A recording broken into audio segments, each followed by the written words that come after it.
if you have a plethora of competing values, the competition in itself engenders anxiety.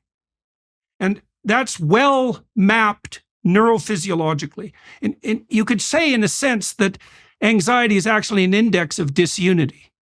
And so the price you pay for the patchwork is the consequence of the multitude of values that you have competing. They're going to compete. There'll be situations where they go head to head. It's very stressful. Conflicts of duty, even. Like, it can be a good against an evil, but it could be two goods against one another. And then you have to mediate between them, or you're trapped between them in a place where you can't make a decision. Very existentially demanding. And then I would also say that the same applies on the positive emotion side, is that the more union there is behind the aim that unites, the more positive value there is in movement towards that aim. And so the price you pay for the patchwork is that you're not as formidable as you would be if that patchwork was arranged into a hierarchy with something uniting all those values across your own being, across the social world, and across time. And so, and I'm not saying that that's not possible. People do live that way. And you could also say that perhaps the world is constituted that way, but the price for that is disunity, a certain degree of hopelessness, and a complexity. Now, that doesn't prove that things resolve into a union. I'm not saying that at all. I'm just pointing out what the price is. Now, and I would also say, to return to another theme that we developed, that one of the things that the Christian passion does as a story is provide that framework of unity.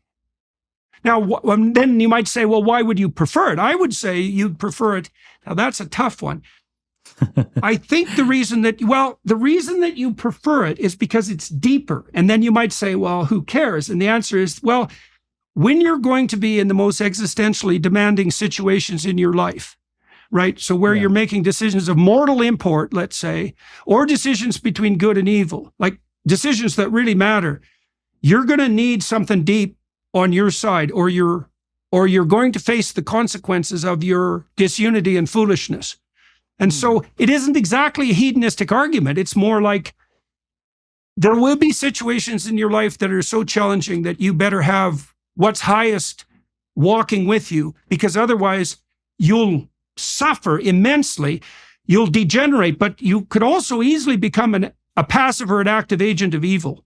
And that's worse. Well, okay, this is good. So there are two things there, right? There seems to be one which there's going to be conflict in the agnostics patchwork blanket, let's say, and the competing values of these different systems they draw together might end up competing. I'm not sure about that. Maybe we can come back to that with an example. But I think what's really interesting and what reveals our difference in the types of philosophy that we're doing is that you're saying that there is like a pragmatic benefit, let's say, to believing in a God in terms of like your flourishing, right? If you're an you and everyone else.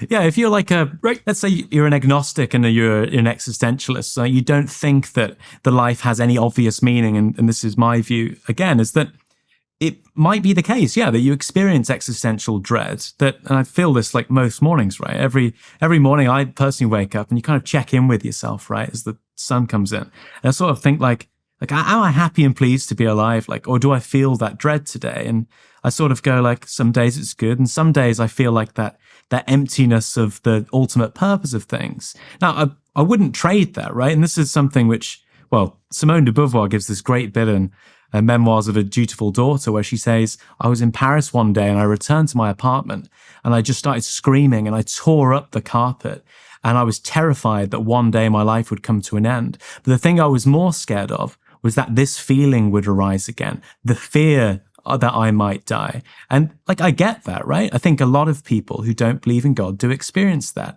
But we should believe things because they're true and not because they make us feel good. Like, it might be the case that theism increases well-being, that theism helps people flourish, that society needs some kind of religion to get along. Like, maybe those things are true. Maybe truth isn't the thing we should be guided by. But as an agnostic, I find myself guided more by truth than feeling good about things, I suppose.